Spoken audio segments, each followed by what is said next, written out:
Welcome to a world where we fight to the finish, and at the heart of it is one recognizable image. Originators, titans of business, brand architects, respected since 9/7. Sky's the limit, and legend behind the logo. What's up, everybody? Welcome to episode 15 of MMA Talk Canada. Here's again always with my good buddy Saad Sulman, and today we are breaking down UFC 160 coming from the MGM Grand in Las Vegas, Nevada. Main event is Cain Velasquez versus Bigfoot Silva for the heavyweight championship of the world, and it's a good card from top to bottom. Saad, give your thoughts on the card. I love this card. This card is shaped to be such a stellar night of fights. Each fight has divisional implications and/or guaranteed fireworks. It does not appear to be a boring fight in any of the matchups here. So I'm excited from the main event, Velasquez versus Bigfoot Silva, all the way down to Maynard Grant and Cerrone versus KJ Noon. Even the undercard is stellar. Like a lot of the guys that are fighting on the undercard could be fighting on the main card when it comes to FX or fuel cards. That's how good there is. Like, for example, Khabib Nurmagomedov. He's won, 3-4 fights in a row, yet he's fighting in the middle of the FX prelims. So. Exactly, yeah. Even the Facebook prelims are good. We got the return of Brian Bowles against George Rufus, so that's going to be a great fight. So, top to bottom, you can't really ask for a better card. So, we're actually going to start off with the first fight on pay-per-view. We got Donald Cerrone and KJ Noons. And all I can say about this fight, it's going to be a stand-up war. Both guys actually have great professional kickboxing records, but I believe Cerrone will have the edge in the striking and also the edge in the ground game. I think Cerrone just offers a little more. He's a little more well-rounded than KJ Noons, and I see him submitting him in the second round or so. The first round being a good round with striking and all that, but I believe he submits him in the second. Saad, what are your thoughts on this fight? How do you see it going down? Very similarly, mainly because it is a matchup, as you mentioned, of two great strikers. But the thing is, they're both trying to rebound from previous losses. Mm-hmm. Nunes just lost to Couture. That's Ryan Couture, not Randy. But that fight was very controversial. Cerrone, on the other hand, was stopped by Pettis, which wasn't controversial at all. He just got destroyed. But I think Cerrone has a far greater striking arsenal. And at the same time, he mixes it with a unique ground game that can put some trouble for Nunes. This should be nothing less than a pure firefight, though. Like, I see it going to the ground being a rare chance, but if it does, Cerrone does have the edge. Cerrone... Go ahead. Continue? Go ahead, yeah. Yeah, well, one little interesting tidbit about Cerrone is that he's actually coming off a near-death experience when he fell off while he was rock climbing. And he says that it gave him a new sense of focus. And to be honest, I believe that crazy cowboy, because as he clearly possesses the tools to get the job done. Nunes has been inconsistent in his past couple of fights. He's an exciting fighter. So that's why he was brought over with Strikeforce despite his losing streak. But I think this fight will show that he's slightly outmatched for Cerrone.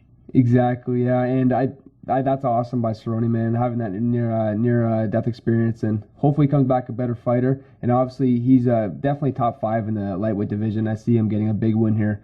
All right, so the next fight, we're actually gonna go back to the 155 division, and we have Gray Maynard versus TJ Grant, and supposedly the winner of this fight gets the next title shot at Ben Henderson. Now, hopefully we see this next fight at UFC 165. The next title fight.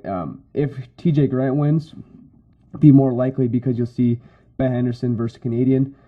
But I see this being fight of the night potential. I'm a fan of both fighters. Obviously, I'm going to go with my brother, my Canadian brother, TJ Grant.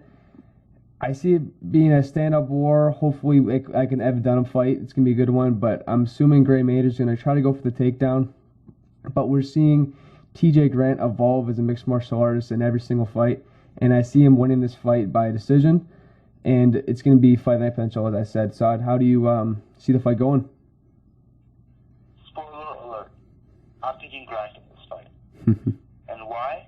Maynard finds himself in a unique position because he hasn't competed since defeating Clay Guida last year due to various injuries, and he's already put into a next potential title fight.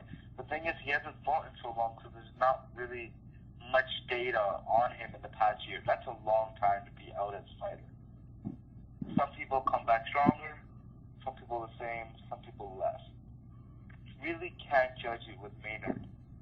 And mainly because he was coming off the losses to Frankie Edgar, then he beat Guida.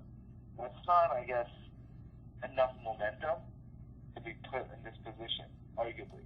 A lot of people aren't too high on this fight being a title eliminator fight for the lightweight championship against Spencer Henderson. But you know what? I like it. I think it's going to be a good fight. Maynard's always been a tough fighter. And since the bully has only lost to Edgar in his career, his resume is quite impressive. Mm-hmm. Likewise, Grant, since dropping down to lightweight, hasn't lost. And in his last fight against Matt Wyman, he showed such improvements in his striking that what clearly wasn't there just a couple of fights ago. Mm-hmm. And you know what? He fought at welterweight a lot, and he lost some big names, for example, like Johnny Hendricks. That's not such a bad person to lose to. And now that he's at lightweight, he's a bigger guy, so Maynard won't be able to push him around. So you know what? It most likely will come to a grinding, tough battle, back and forth, and as you mentioned, it can't steal fight of the night. But you know what? I'm not gonna just say it's a law, because any fight here could win fight of the night. I'm just excited for it, and I'm thinking Grant's gonna take a decision. Exactly. So we both got our Canadian guy here winning the fight. So we're going to go with the next fight. Another important fight in the light heavyweight division. We have James Te-Huna versus Glover Teixeira. And this should be another stand-up war. Fight night potential like every fight on this card. I'm picking Glover here. He might be a little more well-rounded. And I think he'll be able to bring him up against the cage. Dirty boxing, or head body. And I think he won a close decision here. And if Glover does win this fight, he's that much closer to a shot at John Jones. I don't see how you can really deny a title shot. I don't see anybody who else is in line for the title shot besides Glover if he does get past him. So we hope I see Glover win this fight, because I think John Jones and Glover Teixeira would be a good matchup. Saad, who do you think is going to win this fight? Well, let's slow down on the Teixeira hype train fighting John Jones. I think he'll still need maybe one or two more fights, mainly because he hasn't fought the Alexander Gustafsson of the world. He's been fighting everybody. He's like on, I don't know, like a crazy 15-fight win streak or something. Mm-hmm. But I think he needs like one or two more fights if he gets past Te-Huna here. And I think he will. This is a great fight, especially from the striking aspect. But to be honest, it's an odd fight for Teixeira, as he's just coming off a win over Rampage Jackson. It may seem like a step down in competition, but it's not. I think that it's a step down in terms of marquee value, but not skill. Te-Huna is a great fighter, as he shows some tough heart in beating Ryan Jimmo. But what you'll notice in that fight is that he almost got stopped. Teixeira is a whole nother animal. Although Te-Huna has only lost to Alexander Gustafsson in the UFC, I think that Teixeira will be able to win this fight and continue his ascent up the light heavyweight ladder. I feel like he can tag him and kind of stop his momentum throughout the fight. Likely he will win his decision, but I wouldn't be surprised if he TKOs him. Yeah, that's another good prediction for this fight. We both see Glover winning this fight, but if Glover does get past Te-Huna, I don't see him getting matched up with Machida, as they are training partners. I actually think that, as you mentioned, Gustafsson versus Teixeira would be a great fight and a great title eliminator, as if we see Machida get the next title shot. We're not sure yet. We'll see how that plays out in the future. So we're going to head into the co-main event of the evening. We got the former champ, Junior Dos Santos, versus the big underdog, Mark Hunt. And now, as every fight on this card, it's going to be another great, exciting stand-up fight. It really could go either way. It all depends on who connects first, really. Mark Hunt, as you've seen in the UFC and his kickboxing career, can knock out anybody he wants to, and he has the chin to back it up. This guy can get hit so hard, and this guy's been hit by Mirko Krokop's cemetery kicks, and he just ate them and just pretty much laughed at them. So this guy's got a head of steel, and he could take any punch, and I definitely think he could take Junior Santos' power. And we haven't seen JDS really been wobbled besides in the last fight against Kane. So I don't see Mark Hunt knocking out Junior Dos Santos, but I do see it being a very, very close fight. I think Junior Santos will win the fight, probably by decision. I don't see him stopping Mark Hunt at all, but I see it being very exciting. And like I said, who knows? We could see Mark Hunt catch Junior Dos Santos and put him away. But I believe JDS is a little more well-rounded in everything else, and I think he'll pull away a decision here. Saad, what are your thoughts on the fight? Well, Rally for Hunt finally worked. This is a fight that we were actually trying to get done last year at UFC 146 when Overeem tested crazy positive for testosterone. And a lot of people were pushing for Hunt to face JDS for the title. Yep. Well, now we get the fight. Obviously, the title's not on the line. But you know what? The next best thing is the number one contenders fight. This is another striking fantasy fight as the K1 champion versus a true MMA boxer. In this fight, though, there are two main things that I'm feeling. My heart here says that Hunt will continue his underdog story to pull out the win. My mind, on the other hand, says Dos Santos. This is actually a closer fight than people think, as Hunt is one tough SOB who can take a hit, but at the same time, Dos Santos can take a hit as well. But the power Hunt possesses, Dos Santos has yet to face. He's faced the likes of Shane Carwin and a bunch of other fighters, but Hunt is just a true beast when it comes to punching. He just broke Destin Struve's punch with that jaw with the punch. Mm-hmm.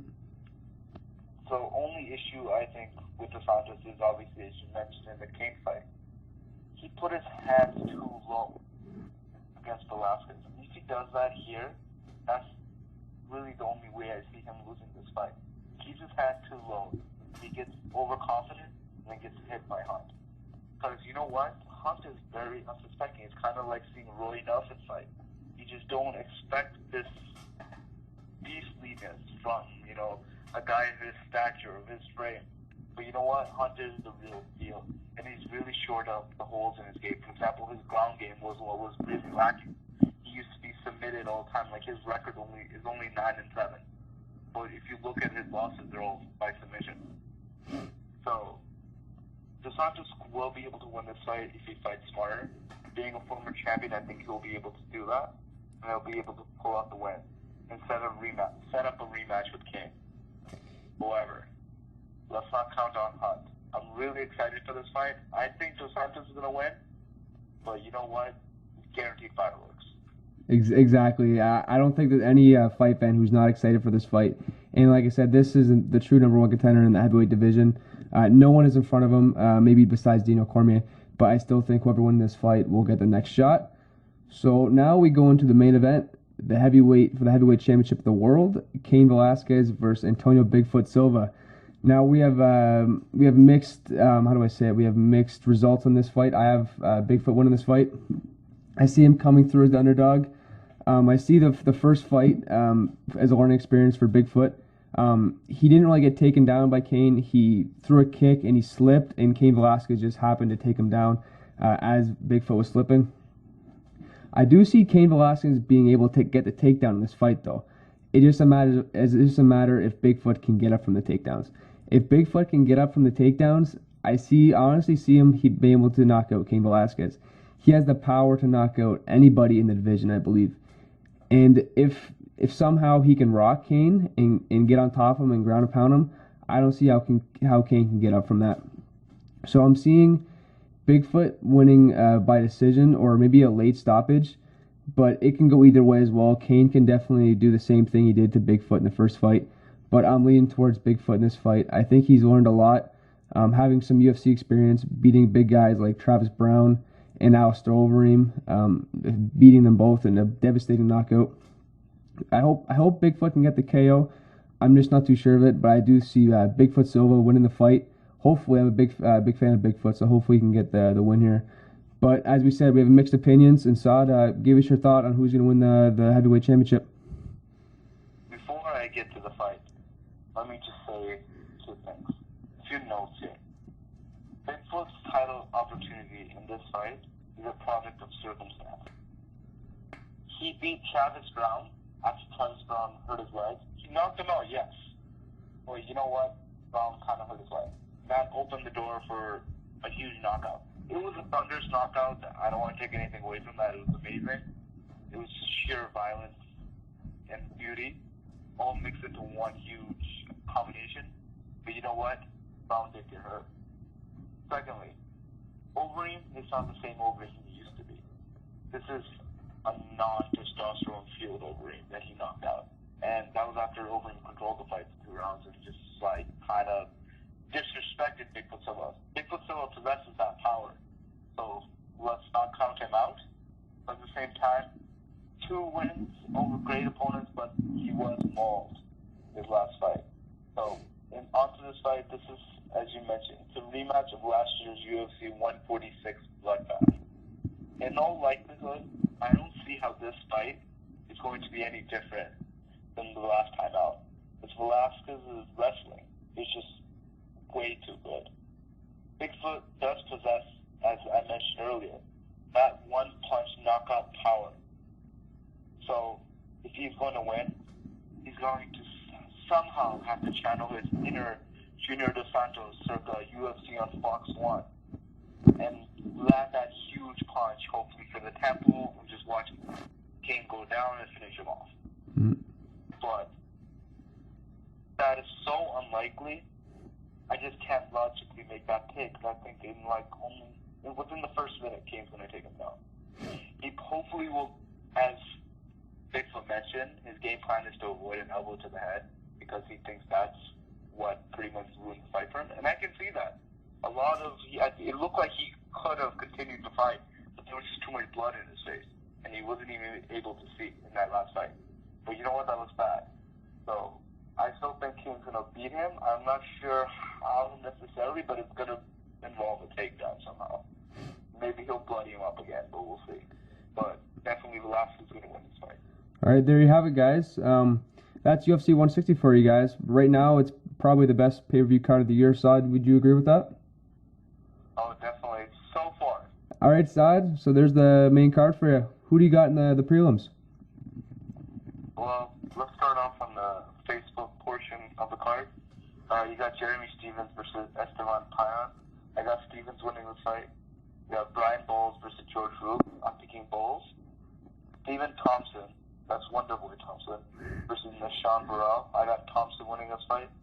I got Khabib Nurmagomedov versus Abel Trujillo. I think Nurmagomedov is highly underrated here. I don't even see why he's opening up the FX portion when he's on like a 4. He's 16-0, and I believe he's 3-0 or 4-0 in the UFC. Mm-hmm. So it's curious to see his placement. I guess just the main card is not stacked, but I see Nurmagomedov winning this fight. That doesn't mean that Abel Trujillo doesn't have a chance. He's a tough fighter, but I'm picking my boy Khabib. Colton Smith versus Robert Whittaker, a matchup of Ultimate Fighter champions, actually. Whittaker winning the last season of Tough Smashes, Australia versus UK, and Colton Smith winning the lackluster Roy Nelson-inspired season of Ultimate Fighter. I got Smith winning his fight just because he's a tougher wrestler. He's going to be able to grind out a decision. Bermudez versus Max Holloway, very similar power. Bermudez possesses that, but at the same time, he's got that takedown ability. And I just think Holloway's just too wiry. You know, he's going to be able to be taken down at ease, and that's probably going to be tough for him. Mm-hmm. Then finally, Mike Pyle versus Rick Story. I'm picking Pyle. Yeah, that's a great fight right there in the welterweight division. You got Mike Pyle on a big win streak, and Rick Story trying to make a name for himself back in the welterweight division. So there you have it, guys. There's our preliminary picks. When you guys are looking for the best UFC predictions, come no further than MMA Talk Canada.